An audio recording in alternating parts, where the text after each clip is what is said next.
اللہ تعالیٰ نے انسان کو بنایا ہے اور انسان بھولتا بار بار ہے اور خطائیں بھی بار بار کرتا ہے۔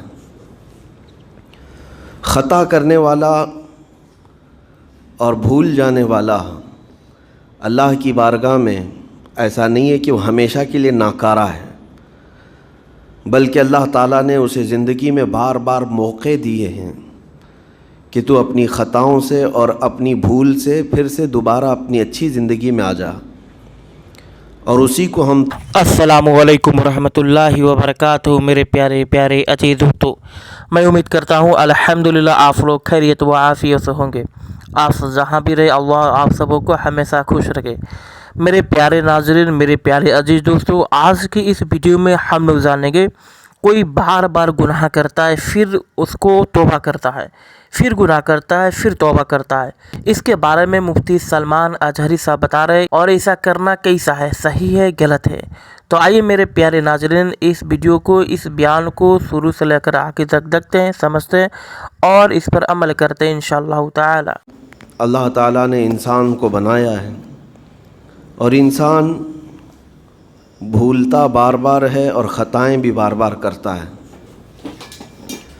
خطا کرنے والا اور بھول جانے والا اللہ کی بارگاہ میں ایسا نہیں ہے کہ وہ ہمیشہ کے لیے ناکارہ ہے، میرے پیارے ناظرین، بلکہ اللہ تعالیٰ نے اسے لے کر زندگی آگے میں تک بار ضرور بار دیکھنا، تبھی آپ موقع کو دیے سمجھ آئے ہیں گا کہ تو اپنی خطاؤں سے اور اپنی بھول سے پھر سے دوبارہ اپنی اچھی زندگی میں آ جا، اور اسی کو ہم توبہ کہتے ہیں۔ توبہ کا جو آپشن رکھا گیا ہے انسانوں کے لیے، مسلمانوں کے لیے خاص طور پر، بہت ہمت والا ہے دروازہ ہے، بہت ہمت والا دروازہ ہے۔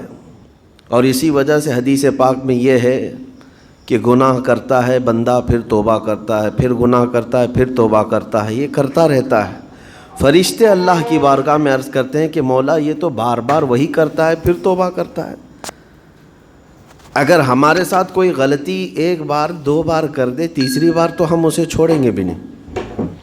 انسانوں کی طبیعت تو یہی ہے، لیکن بندہ جب بار بار ایک خطا کرتا ہے اور پھر توبہ کرتا ہے، پھر خطا پھر توبہ، تو فرشتے جب اللہ کی بارگاہ میں عرض کرتے ہیں کہ یہ مولا یہ ہر بار یہی کرتا ہے، تو جانتے ہیں پروردگار عالم کیا فرماتا ہے، ارشاد فرماتا ہے اے میرے فرشتوں، میرا بندہ مجھے رحمان سمجھتا ہے اس لیے بار بار توبہ کرتا ہے، مجھے وہ ارحم الراحمین سمجھتا ہے، ورنہ کون بار بار اللہ تبارک و تعالیٰ کی بارگاہ میں دروازہ کھٹکھٹاتا۔ تو رب تبارک و تعالیٰ ارحم الراحمین ہے، یہ تصور ہر مسلمان کے ذہن میں ہے، اس کی وجہ سے وہ کبھی مایوس نہیں ہوتا۔ اور شیطان کا سب سے بڑا حربہ کیا ہے جانتے ہیں آپ؟ سب سے بڑا بہکانے کا اور گمراہ کرنے کا اور ہمیشہ گناہوں میں ملوث رکھنے کا سب سے بڑا آلہ کہ بندے کو سب سے پہلے نا امید کرتا ہے، اب تیرا کیا ہوگا، تو بہت برباد ہو چکا ہے۔ یہ جو خیال شیطان ڈالتا ہے دل میں، اس کے بعد پھر وہ بندہ جری ہو جاتا ہے، اب میرے توبہ سے بھی کچھ ہونے والا نہیں ہے، جو جس طرح زندگی چل رہی چلنے دو، ارے 50 سال ہو گئے اب تک میں یہی کرتا رہا، اب کیا سدھروں۔ یہ جو خیالات ہے یہ شیطان ڈالتا ہے تاکہ اس کی کفر پر موت ہو جائے، تاکہ وہ ہمیشہ گناہوں کی موت مرے۔ نا امیدی جو ڈالتا ہے شیطان، اب میرے ساتھ کچھ ہونا نہیں ہے۔ نہیں میرے عزیزو، رحمت عالم صلی اللہ تعالیٰ علیہ وسلم کی بارگاہ میں کیسے کیسے لوگ آئے اور ارحم الراحمین نے ان کی توبہ قبول کی۔ آپ کو ایک بات میں بتاؤں، سیدنا عمر ابن خطاب رضی اللہ تعالیٰ عنہ کا دور ہے، مثنوی شریف میں مولانا روم فرماتے ہیں جنت البقیع آپ نے سنا ہوگا، قبرستان مدینے کا، مدینے کے قبرستان میں رات کے وقت ایک بوڑھا آدمی 80 سال کا جو بانسری بجاتا تھا اور اسی سے پیسہ کماتا تھا، اس کی بانسری میں بڑی اچھی لے تھی، بڑی سر اچھی تھی، لوگ سنتے تھے اور پیسے دیتے تھے، لیکن بڑھاپے میں جب سانس پھولنے لگ جاتی ہے، ہانپنے لگ جاتا ہے، سانس نہیں ٹھہرتی، تو بانسری کیسے بجتی؟ اس کی لے ٹوٹ جاتی، لہجے بدل جاتے۔ سبحان اللہ۔ اللہ بوڑھا آدمی، اب اس کی بانسری سننے کو کوئی آتا نہیں تھا اور پیسے ملتے نہیں تھے، تھک ہار کر کے وہ آیا رات کا وقت تھا، جنت البقیع قبرستان میں 80 سال کی عمر کا ہو گیا ہے. اس نے بانسری توڑ دی، کہا زندگی بھر جس چیز سے میں کماتا تھا اب میری سانسوں نے جواب دے دیا، جسم پھولنے لگا ہے، سانس زیادہ آنے لگ گئی ہے، اب میرا کھانا پینا کیسا چلے گا؟ خیر ارحم الراحمین ہوں تو تیرا ہی بندہ، میرے اہل و عیال نہیں، میرے رشتہ دار نہیں. مجھے اگر تو بھوکا مارنا ہے تو اسی قبرستان میں مار دے، یا اگر میری زندگی باقی ہے تو میرے رزق کا انتظام کر دے. وہ رو رہا تھا 80 سال کی عمر میں. جب بندہ لاچار و مجبور ہوتا ہے تو پروردگار کو ہی یاد کرتا ہے. جانتے ہیں عمر ابن خطاب رضی اللہ تعالیٰ عنہ امیر المومنین مسجد نبوی میں تھے اور ان کی آنکھ لگی تھی. خواب میں رسول پاک صلی اللہ تعالیٰ علیہ وسلم تشریف لائے. کہا عمر اللہ کا حکم ہے جنت البقیع میں جاؤ، ایک بھوکا آدمی کھڑا ہے، اپنے گھر سے کھانا لے جاؤ، اس کی ضرورت کا انتظام کرو. نیند کھلی تو آپ نے دیکھا اللہ کے حبیب صلی اللہ علیہ وسلم کی طرف سے حکم آیا اور رب ذوالجلال کا حکم ہے. گھر سے عمدہ کھانا لیا، توشادان لے کر کے، کچھ مال و متاع بھی لے کر قبرستان میں گئے. ڈھونڈا کون ہے یہاں پر، تو دیکھا کہ ایک ہانپتا کانپتا ہوا 80 سال کا بوڑھا روتا ہوا نظر آیا. امیر المومنین اپنے ہاتھ میں توشادان لے کر اس کے قریب گئے. کہا تو بھوکا ہے؟ کہا ہاں بھوکا ہوں. بیٹھ چل میں تجھے کھلاتا ہوں. دسترخوان بچھا کر اسے اپنے ہاتھوں سے کھلایا اور اسے اپنی ضرورت کے مطابق جو ضروریات تھیں اس کی ضرورت کے مطابق وہ ساری چیزیں دی. وہ بوڑھا پوچھتا ہے آپ کون ہیں؟ حضرت عمر فاروق نے کہا میں عمر ابن خطاب ہوں.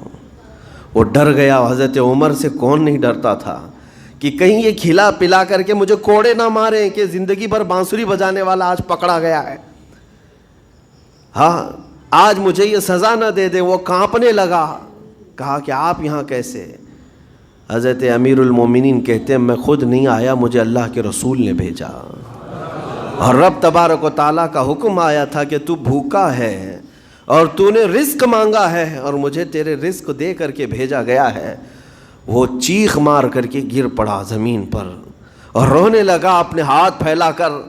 کہا سچ فرمایا مولا تو ارحم الراحمین ہے. 80 سال تجھ سے دور بھاگتا رہا، ایک بار کیا تجھے میں نے پکارا، تو نے وقت کے امیر المومنین کو کھانا دے کر بھیج دیا. اللہ رب العزت کی بارگاہ میں نا امیدی اور مایوسی جو شیطان لاتا ہے اس سے بندے بھٹک جاتے ہیں، بہک جاتے ہیں، انہیں توبہ کی توفیق بھی نہیں ملتی. اسی لیے میرا مولا فرماتا انا عند ظنی عبدی بی. رب تعالیٰ فرماتا میرا بندہ میرے بارے میں جیسا گمان کرتا ہے میں اس کے ساتھ ویسا سلوک کرتا ہوں. تم کیا گمان کرتے ہو؟ وہ سخت پکڑ کرے گا، ابھی مار ڈالے گا. وہ غفار ہے، قہار ہے، جبار ہے، لیکن ساتھ میں وہ ستار بھی ہے، وہ رحمان بھی ہے، رحیم بھی ہے.